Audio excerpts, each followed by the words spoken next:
자, 우리 오늘 말씀 이제 보시겠습니다. 오늘 우리에게 주신 하나님의 말씀 시편 27편 1절에서 6절까지 말씀입니다. 구약 성경 820페이지에 있습니다. 시편 27편 1절에서 6절까지 말씀. 우리 말씀을 한 절씩 교독하도록 하겠습니다. 하나님 말씀을 교독할 때 살아계신 하나님의 음성을 들으시기 바랍니다. 여호와는 나의 빛이요 나의 구원이시니 내가 누구를 두려워하리요. 여호와는 내 생명의 능력이시니 내가 누구를 무서워하리요. 악인들이 내 살을 먹으려고 내게로 왔으나 나의 대적들 나의 원수들인 그들은 실족하여 넘어졌도다. 군대가 나를 대적하여 진칠지라도 내 마음이 두렵지 아니하며 전쟁이 일어나 나를 치려 할지라도 나는 여전히 태연하리로다.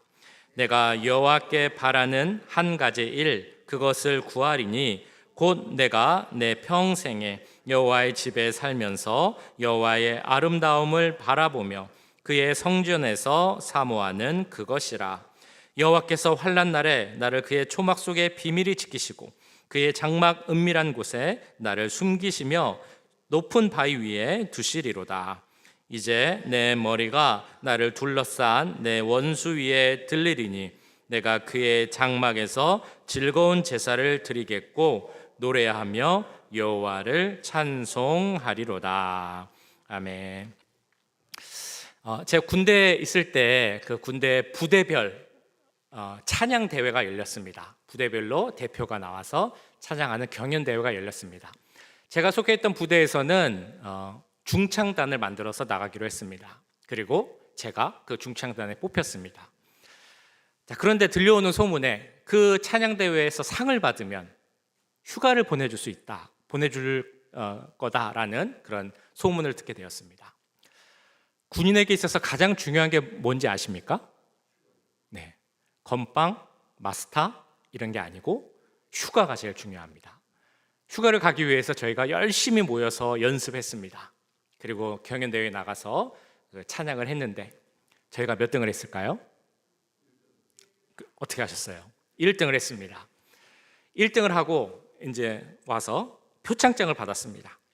마음속으로 언제 휴가를 갈 수 있을까라고 기대를 하고 있었는데 휴가를 갔을까요? 못 갔을까요? 네, 어떻게 이렇게 다 아세요? 휴가를 못 가게 되었습니다. 왜냐하면 제가 받은 게 상장이 아니라 표창장이었기 때문입니다. 상장과 표창장에 그 차이가 있는 걸 알고 계시나요? 상장이라는 것을 받으면, 군인이 상장을 받으면 꼭 휴가를 보내줘야 됩니다. 표창장은 휴가를 꼭 보내줘야 되는 건 아니고 보내줄 수도 있고 안 보내줄 수도 있고 그 지휘관의 그 재량에 따라서 결정할 수 있게 됩니다. 그런데 저희 그 지휘관, 부대장은 교회를 안 다니셔서 그랬는지 모르겠습니다만 휴가를 안 보내준 겁니다. 그때 제 마음이 얼마나 아팠겠습니까? 너무 아쉽고 또 마음이 안타까워서 그 안타까움이 아직까지도 마음속에 남아 있습니다. 자, 그런데 이 안타까운 이야기를 오늘 제가 말씀드리는 이유는 저희가 그때 그 찬양대회 나가서 불렀던 찬양이 다름 아닌 하나님이시여라는 찬양이었기 때문입니다. 우리가 요즘 그 예배 때마다 설교 후에 예배 마치기 전에 결단 찬양으로 매번 부르고 있는 그 하나님이시여라는 찬양, 너무 아름다운 가사로 되어 있습니다. 우리 계속 부르셔서 아마 가사가 생각이 나실 거라고 생각이 되는데요. 하나님이시여 하나님이시여 주는 나의 하나님이시로다. 나의 몸과 마음 주를 갈망하며 이제 내가 주께 고백하는 말, 여호와는 나의 빛이요 여호와는 나의 구원이시니 내가 누구를 두려워하리요. 여호와는 생명의 피난처시니 주의 인자가 생명보다 나음으로 내 입술이 여호와를 찬양하리. 내 평생의 주를 찬양하며 주의 이름으로 내 손을 들리라 라고 부르는 그 찬양입니다. 이 찬양의 가사는 다윗의 시편에서 왔습니다. 다윗은 이렇게 고백을 합니다. 우리 여호와 하나님은 나의 빛이시고 나의 구원이십니다. 하나님이 나의 구원이시고 내 편이시니까 나는 두려워할 것도 없고 무서워할 것도 없습니다 라고 고백을 합니다. 그러면서 내가 이렇게 살아보니 하나님의 보호하심을 경험하였고 하나님의 사랑을 경험했습니다. 그래서 하나님의 사랑이 얼마나 큰 것인지 제가 확실히 알게 되었습니다. 그래서 그 사랑을 받은 저는 하나님을 찬양하지 않을 수 없습니다. 그것이 바로 찬양의 이유입니다 라고 그렇게 고백하고 있는 것입니다. 이 찬양의 가사는 지금 보셔서 아시겠지만 일부분은 시편 27편에서 인용해 온 것이고요, 또 다른 일부분은 시편 63편에서 인용해 온 것입니다. 63편 3절을 보시면 이 가사의 내용이 이렇게 나와 있습니다.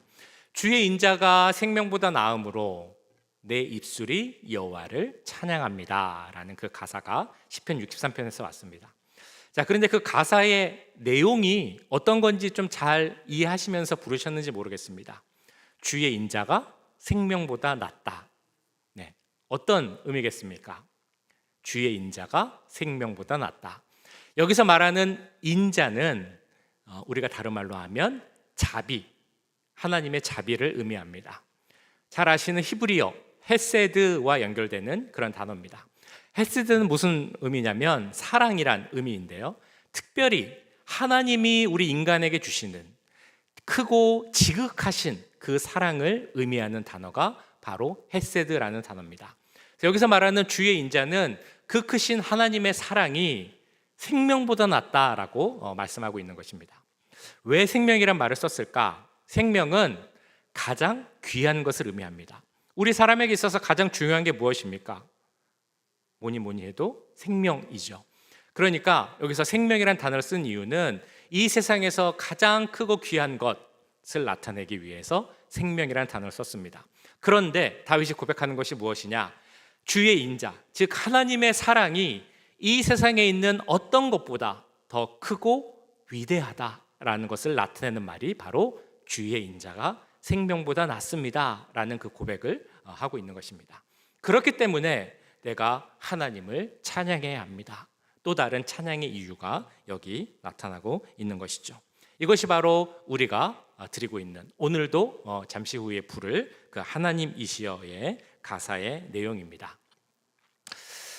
우리가 계속 나누고 있는 것처럼 다윗의 삶을 보고 있는데요, 다윗의 삶은 녹록한 삶이 아니었습니다. 정말 인생에 많은 풍파와 어려움이 있는 그런 삶이었습니다. 오늘 시편의 배경도 뭔가 좀 어려운 상황 가운데서 쓰여진 시편이라는 것을 오늘 말씀 2절 3절을 보시면 알 수 있습니다. 악인들이 내 살을 먹으려고 내게로 왔으나 나의 대적들, 나의 원수들인 그들은 실족하여 넘어졌도다. 군대가 나를 대적하여 진칠지라도 내 마음이 두렵지 아니하며 전쟁이 일어나 나를 치려 할지라도 나는 여전히 태연하리로다. 악인들이 내 살을 먹으려 한다라고 나와 있습니다. 군대가 나를 치려고 진을 치고 있다. 또 전쟁을 일으키려고 전쟁 준비를 하고 있다라고 말합니다. 한마디로 일촉즉발의 상황이 내 눈앞에 벌어지고 있는 것입니다. 그러니까 학자들은 이 시편의 배경을 어떻게 보냐면, 사울이 다윗을 쫓아서 죽이려고 계속 위협하던 그때이거나 아니면 아들 압살롬이 반란을 일으켜서 전쟁하고 위협받아서 도망가야 하는 그 상황이었을 것이다 라고 이야기를 하고 있습니다. 그러나 상황이 어떻든지 간에 아무리 어려운 상황이라 할지라도 다윗은 계속해서 하나님이 어떤 분인지를 고백합니다. 비유를 여러 가지 들어서 고백을 하죠. 우리가 계속 보고 오늘 찬양에도 불렀던 것처럼 다윗이 자주 사용하는 말이 있습니다. 주님은 나의 반석, 주님은 나의 요새, 주님은 나의 산성, 주님은 나의 피할 바위. 그리고 오늘 본문 1절에서는 무엇이라고 이야기합니까? 여호와는 나의 빛이요 여호와는 나의 구원이시다 라고 또한 고백을 하고 있습니다. 오늘 첫 번째 나오는 다윗의 고백은 바로 이것입니다. 여호와는 나의 빛이십니다. 자, 우리가 잘 사용하는 여호와라는 단어는 우리 하나님을 가리키죠. 여호와 혹은 야훼라고도 그 하나님의 명칭으로 사용이 됩니다. 이 말이 그냥 여호와라는 말로 사용될 때는 먼저 사용하는 의미는 창조주 하나님이라는 의미가 있습니다. 동시에 출애굽기 내용으로 살펴보면 여호와라는 말에는 스스로 있는 자라는 의미가 이 단어 안에 담겨져 있습니다. 자, 그런데 여호와 혹은 야훼라는 단어가 우리 사람과의 관계에서 불려질 때는 조금 다른 의미로 해석이 됩니다. 무슨 말이냐면 약속의 하나님, 그리고 신실하신 하나님이라는 의미가 더 추가가 됩니다.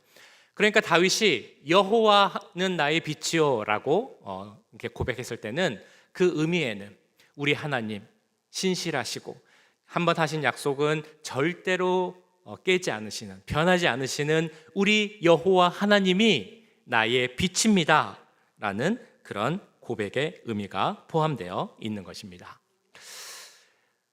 빛이다 라는 것을 생각하니까 우리는 한편으로 그 빛의 반대인 어두움을 생각해 보게 됩니다. 요새 어두움을 경험한 적이 있으십니까? 제가 교회 새벽에 나오면 교회가 참 껌껌합니다. 등이 다 꺼져 있기 때문에. 그래서 등을 켜기까지는 정말 눈에 아무것도 안 보일 정도로, 혹시 뭔가 부딪히거나 넘어지지 않을까 조심조심 가야 할 정도로 껌껌한 상황입니다. 그러나 스위치 하나만 탁 올리면, 그래서 전구에 불 하나만 들어오면 너무 밝아집니다. 지금 세상은 사실 어두움, 어떤 실제적 어두움은 없는 세상이 됩니다. 아무리 어둡다 해도 뭐 옛날에는 등불이나 플래시라이트 같은 걸 들고 다녔어야 했을지 몰라도 지금은 핸드폰 하나만 있어도 너무 밝게 비춰주기 때문에 어두움에 대한 걱정은 사실 별로 없습니다. 자, 그러면 진짜 문제는 무엇이냐? 우리 마음의 어두움이라는 것입니다. 우리 마음 속에 있는 어두움, 죄로 인해서 생길 수 있는 어두움, 어떤 어려움, 고난으로 인해서 생길 수 있는 어두움, 마음이 답답해지고 아무것도 안 보이는 것 같고 어디로 가야 할지도 모를 것 같은 그런 마음의 어두움이 우리의 문제입니다. 다윗도 그런 어두움을 그 삶 속에 많이 경험을 했습니다. 대표적으로 아마 이런 때였을 것입니다. 다윗이 그 결혼한 여인과 간음을 하고 나서 그 간음한 사실, 죄진 사실을 숨기기 위해서 그 여인의 남편을 전쟁터에 보내 죽이게 됩니다. 그 죄 지은 사실을 깨닫게 하기 위해서 하나님께서 나단이라는 선지자를 다윗에게 보내서 이런 이야기를 들려주게 합니다. 어떤 부자가 있었는데 그 부자는 양이 엄청나게 많았습니다. 그런데 그 옆에 양을 한 마리만 가지고 있는 가난한 사람이 있었습니다.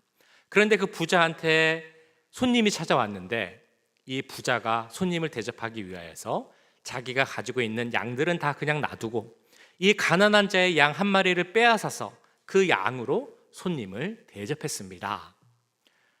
그랬더니 다윗이 그 이야기를 듣고 화나면서 어떻게 그런 일을 할 수가 있느냐, 그 놈을 당장 잡아와라 라고 분노하면서 이야기를 합니다. 그랬더니 나단이 그 다윗에게 이렇게 손가락질을 하면서 말을 하죠. 당신이 바로 그 사람입니다 라고 이야기를 합니다. 그 말을 듣고 다윗의 마음은 무너져 내립니다. 자기의 죄를 깨닫게 되죠. 아마 그때 이 다윗의 마음은 정말 어둠 속에 있는 것 같은 그런 느낌이었을 것입니다. 눈앞에 보이는 것이 아무것도 없고 내가 무엇을 해야 되지? 어디로 가야 하지? 아무것도 깨달을 수 없는 그런 어두움에 있었다는 것입니다. 다윗이 경험한 어두움은 그때뿐만이 아닙니다. 그 자녀들끼리 서로 강간하고 그리고 자녀들끼리 서로 살인할 때도 그런 어두움을 경험했을 것이고, 아들이 자기를 반역하여 전쟁을 일으켰을 때도 그런 어두움을 경험했을 것입니다. 사울이 자기를 어떻게든 죽이려고 계속 쫓아올 때도, 또 그 상황에서 자기로 인하여서 제사장들이 많이 죽었을 때도 다윗은 그 마음속에 큰 어두움을 경험했을 것입니다. 그렇게 어두움을 경험할 때, 그래서 눈앞이 깜깜하고 어디로 가야 할지 모르는 그 상황에서도 놀라운 사실은 다윗은 이런 고백을 한다는 것입니다. 여호와 하나님만이 나의 빛입니다. 이것은 어떤 의미겠습니까?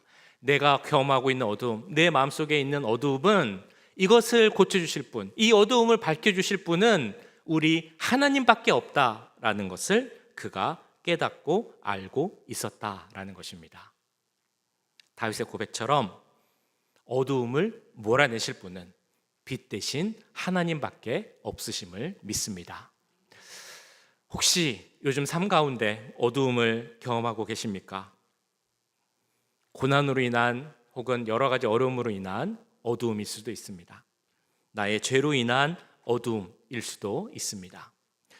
중요한 것은 다윗이 고백했던 것처럼 우리 어두움을 몰아내 주시고 우리의 삶의 밝은 곳을 보여주실 분은 바로 빛 대신 우리 하나님밖에 없다는 사실입니다. 이에 대해서 요한 1서 1장에서는 이렇게 말씀을 합니다. 우리 같이 한번 읽어보실까요? 요한 1서 1장 5절에서 7절까지 말씀입니다. 시작. 우리가 그에게서 듣고 너희에게 전하는 소식은 이것이니 곧 하나님은 빛이시라. 그에게는 어두움이 조금도 없으시다는 것이니라.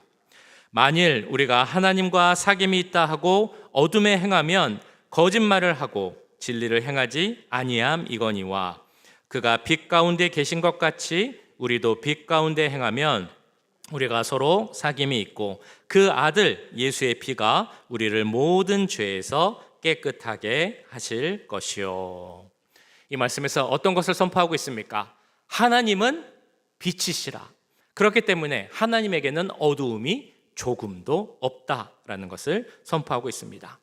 그러면 우리에게 혹시라도 어둠이 있다면 그 어두움을 몰아낼 수 있는 방법은 무엇이라고 이야기하는 것입니까? 빛이신 하나님을 붙잡는 것. 우리가 빛이신 하나님과 함께 있는 것, 이것이 바로 어두움을 몰아낼 수 있는 유일한 방법이라 말씀합니다. 혹시라도 어둠이 있으시다면 우리 하나님만이 그 어둠을 다 이겨내실 빛이시라는 것을 잊지 마시기 바랍니다. 그래서 우리 주님과 동행함으로 그 빛 대신 하나님으로 말미암아 하나님이 주시는 은혜를 경험하며 살아갈 수 있기를 간절히 축원합니다. 첫 번째, 다윗이 여호와는 나의 빛이요라고 고백하고 나서 두 번째로는 이렇게 고백을 합니다. 여호와는 나의 구원이시니.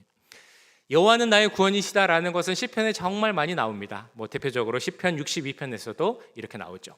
오직 그만이 나의 반석이시요 나의 구원이시요 나의 요새이시니 내가 크게 흔들리지 아니하리로다. 자, 구원이라는 것을 어떻게 조금 풀어서 설명할 수 있을까요? 앞에서 빛이라는 것은, 여호와는 빛입니다라는 것은 변하지 않고 약속을 지키시는 신실하신 하나님이 우리의 어두움을 몰아주십니다 라고 제가 풀어서 설명을 드렸습니다. 구원은 그럼 뭐라고 풀어서 설명을 할 수 있을까라고 생각을 해보면 이렇게 이야기할 수 있을 것 같습니다. 하나님은 나를 사랑하는 분입니다 라는 의미입니다. 여호와는 나의 구원이시니 라는 말은 곧 하나님은 나를 사랑하는 분입니다 라는 그런 의미라는 것입니다. 그리고 이 사랑은 더 특별한 의미가 있는데 어떤 의미냐면 능력의 사랑, 능력 있는 사랑, 그런 의미가 있습니다. 우리가 포크레인 같은 걸 생각해 보면 어떤 물건 하나를 짚어야 되면 막 뭐가 많이 어질러져 있어도 그 포크레인 걸로 손으로 딱 가서 물건 하나만 딱 집어서 자리로 옮길 수 있습니다. 그것처럼 능력의 하나님, 우리 하나님의 손길은 어려움 가운데 있는 다윗도 그 가운데서 딱 들어서 평안한 곳으로 옮길 수 있는 분이 바로 구원의 하나님, 능력 있는 사랑을 베풀어 주시는 그런 하나님이라는 것입니다. 이런 구원의 하나님, 다윗이 고백한 여호와는 나의 구원이시오 했던 그 하나님이 바로 우리의 하나님이심을 믿습니다. 그렇다면 그 하나님은 우리의 구원의 하나님이 되시는 것입니다. 그래서 우리도 여러 곳에서 구원하셨습니다. 우리를 어두움에서 구원하셨습니다. 우리를 죄에서도 구원하셨습니다. 우리를 질병과 연약함에서 구원하셨습니까? 우리를 좌절과 낙담에서도 구원하셨습니다. 우리를 모든 고통에서도 구원하셨고 또한 우리를 영원한 죽음에서 구원하셨습니다. 우리는 이것을 잘 알고 있습니다. 그런데도 우리는 아직도 계속해서 종종 넘어집니다. 사실은 자주 넘어집니다. 악인들에게 속아서 넘어지기도 하고 내 자신이 연약하여서 나도 연약한 인간이야 라는 변명을 대면서 또 넘어지기도 합니다. 실수도 합니다. 중요한 것은 우리의 구원자 되시는 하나님이 우리를 그 자리에 그냥 넘어지고 있게 놔두시지 않는다라는 것입니다. 우리가 넘어진 자리, 실패한 자리, 실수한 자리에 그냥 내버려 두시지 않습니다. 그 능력의 손으로, 그 사랑의 능력으로 우리를 꼭 붙잡아서 일으켜 주시고 또한 힘있게 갈 수 있게 도와주시는 분이 바로 우리의 구원자 하나님이시라는 것입니다. 그렇게 다윗은 그런 구원자 하나님을 경험하고 나서 여호와는 나의 구원이시오 라고 고백한 후에 1절 마지막을 보면 우리 구원의 하나님은 능력 있는 하나님이야 라는 고백, 즉 여호와는 내 생명의 능력이십니다 라는 고백을 이어서 하고 있는 것입니다. 다윗은 여러 삶 속의 어려운 가정들, 고난과 어려움 속에서도 도우시고 정말 인도하시는 그 능력의 하나님을 경험했기에 여호와는 나의 빛이요 여호와는 나의 구원이시요 여호와는 내 생명의 능력입니다 라고 고백을 합니다. 그렇기 때문에 하나님은 찬양받으셔야 합니다 라는 그 찬양의 이유가 거기서 나오는 것입니다. 그리고 더 나아가서 내가 이렇게 찬양을 하길 원하면 그러면 내 마음속에 어떤 것이 생기느냐, 바로 하나님을 찬양할 수 있는 그 자리, 주님을 예배할 수 있는 성전을 사모합니다 라고 이렇게 고백하고 있습니다. 4절에서 나오죠. 내가 주님께 바라는 것이 한 가지가 있습니다 라고 시작을 합니다. 내가 여호와께 바라는 한 가지 일, 그것을 구하리니 곧 내가 내 평생에 여호와의 집에 살면서 여호와의 아름다움을 바라보며 그의 성전에서 사모하는 그것이라. 성전을 사모하는 이유가 조금 전에도 말씀드렸지만 6절에 다시 한번 이렇게 나옵니다. 이제 내 머리가 나를 둘러싼 내 원수 위에 들리리니 내가 그의 장막에서 즐거운 제사를 드리겠고 노래하며 여호와를 찬송하리로다. 여호와의 장막에 있는 것이 좋은 이유, 즉 하나님의 성전에 있는 것이 좋은 이유가 무엇이라고 말하고 있습니까? 그곳에 가면 여호와를 찬양하고 노래할 수 있기 때문에, 그래서 내가 그곳을 원하고 내가 정말 평생 바라는 것이 한 가지 있다면 그 주님의 집에서 살면서 평생 노래하고 찬양하는 것이 내 소원입니다 라고 그렇게 고백하고 있는 것입니다. 이런 성전을 사모하는 마음은 오늘 시편 27편 외에 또한 시편 84편에서도 나오고 있습니다. 제가 한번 읽어보겠습니다. 만군의 여호와여, 주의 장막이 어찌 그리 사랑스러운지요. 내 영혼이 여호와의 궁정을 사모하며 쇠약하며 내 마음과 육체가 살아계시는 하나님께 부르짖나이다.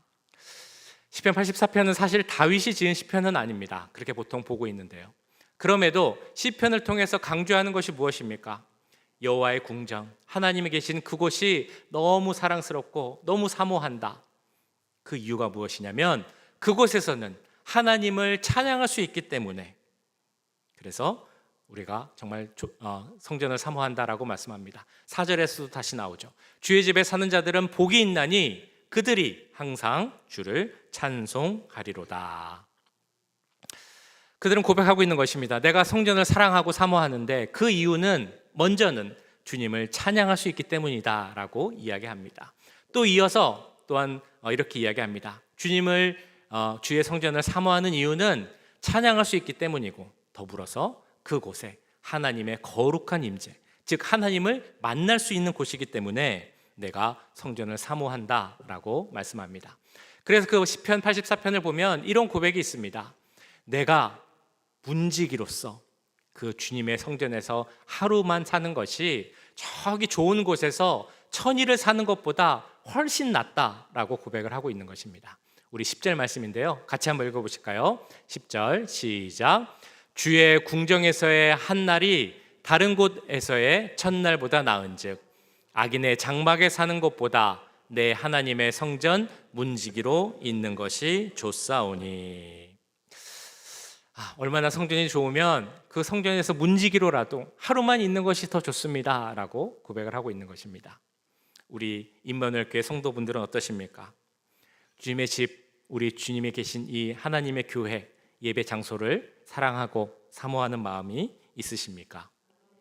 하나님의 임재를 사모하고 예배 드리는 것이 너무 좋다, 찬양하는 것이 너무 감사하다라는 그런 마음이 있으십니까? 네, 우리 가운데 그런 마음이 있는 것을 보게 됩니다.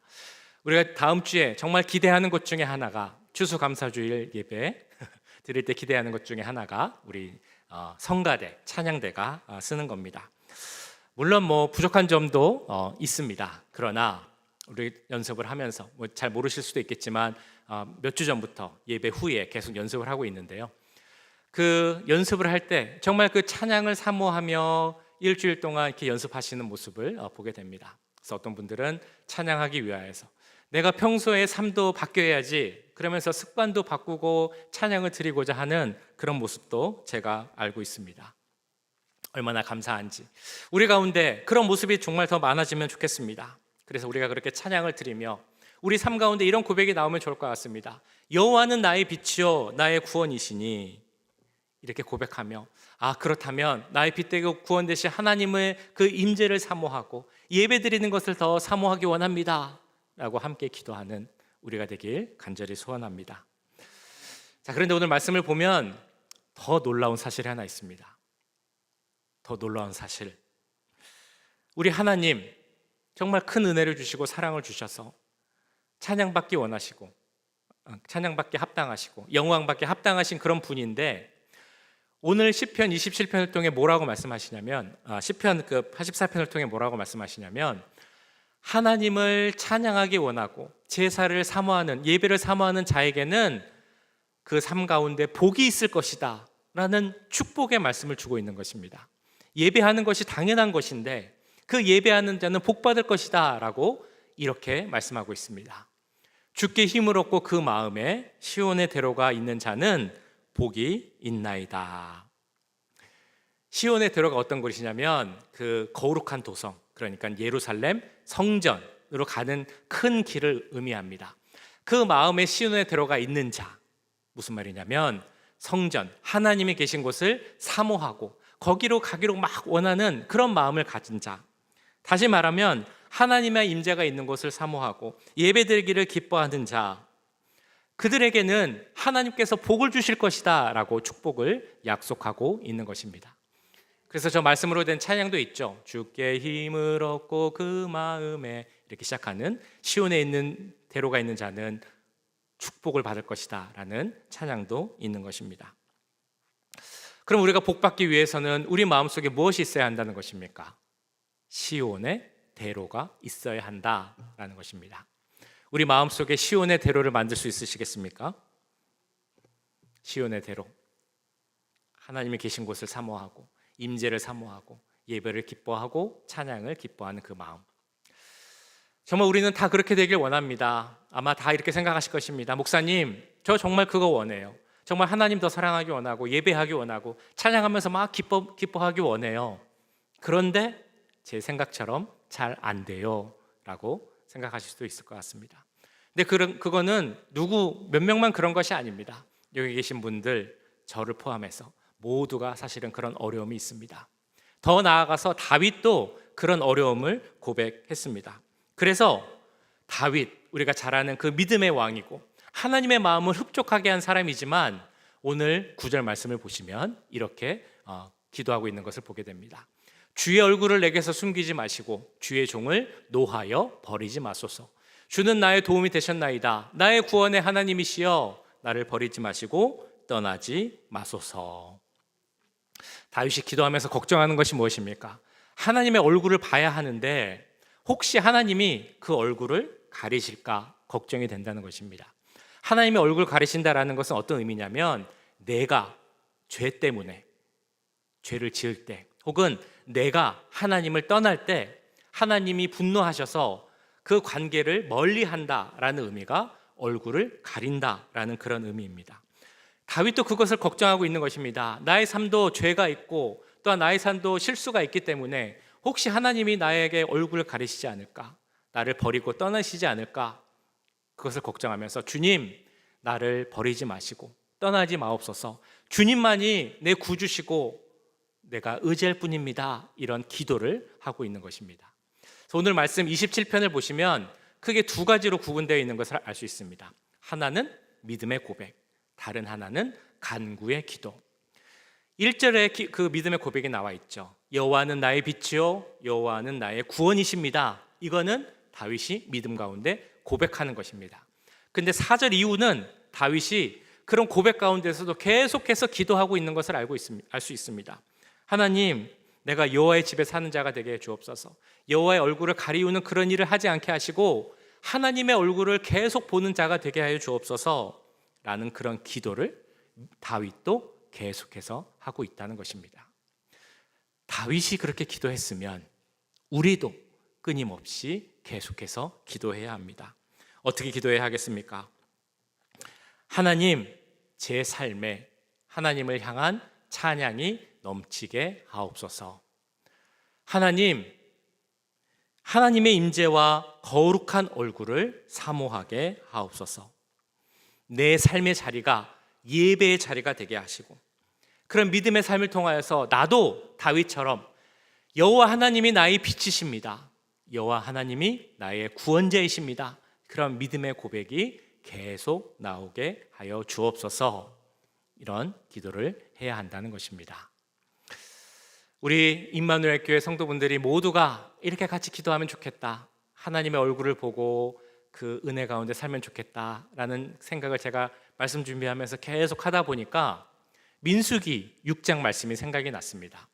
민수기 6장에 나오는 것은 뭐냐면 아론의 기도, 혹은 대제사장의 축도라고 불리는 그런 기도입니다. 우리 말씀 같이 한번 읽어보실까요? 민수기 6장 23절에서 26절까지 말씀인데요. 자, 시작. 아론과 그의 아들들에게 말하여 이르기를, 너희는 이스라엘 자손을 위하여 이렇게 축복하여 이르되, 여호와는 내게 복을 주시고 너를 지키시기를 원하며, 여호와는 그의 얼굴을 내게 비추사 은혜 베푸시기를 원하며, 여호와는 그 얼굴을 내게로 향하여 드사 평강 주시기를 원하노라 할지니라 하라. 구약의 축복의 기도입니다. 그러니까 제사장이 이스라엘 백성들을 축복할 때 이렇게 기도했습니다. 여호와가 너희들에게 얼굴을 드셔서, 그래서 빛을 비추셔서 너에게 은혜를 베푸시고 평강을 베푸시고 또 너를 지키시기를 원한다라는 그 축복의 기도를 그렇게 했던 것입니다. 그래서 우리 성도들에게 저도 이런 기도를 하기 원합니다. 우리 주님이 그 얼굴을 우리 모든 분들에게 드시고, 우리 모든 분들의 삶 가운데 빛을 비추셔서 우리 모든 성도들이 하나님의 그 빛 가운데 하나님 주시는 보호와 은혜가, 평강이 가득 넘치기를 축복합니다. 그래서 오늘은 이 나중에 예배 마칠 때 이 축복의 기도도 같이 드리려고 합니다. 자, 말씀을 정리하겠습니다. 하나님은 우리의 빛이시고 구원이시고 생명의 능력이십니다. 우리가 삶 가운데 어떤 상황이 있든지 간에, 어떤 어려움이나 고난을 만나든지 간에, 그래서 하나님이 보이지 않는 것 같고 우리 삶이 어둠에 있는 것 같아도 하나님은 여전히 우리의 빛이시고 우리의 구원이십니다. 우리와 함께 하시길 원하고 우리를 도우시길 원하고 은혜 주시길 원하시는 분이 바로 우리 하나님이심을 기억해야 할 것입니다.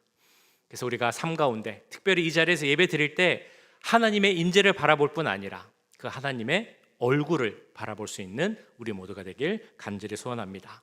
우리 삶 가운데 하나님이 비추시는 그 빛이 가득 넘치기를 간절히 기도합니다. 그래서 우리 모두가 다윗이 했던 것처럼 여호와가 나의 빛이시고 여호와가 나의 구원이시기에 나의 삶에 하나님을 찬양할 그 찬양의 이유가 가득 넘칩니다 라고 우리 모두가 함께 고백할 수 있기를 주님의 이름으로 간절히 축원합니다.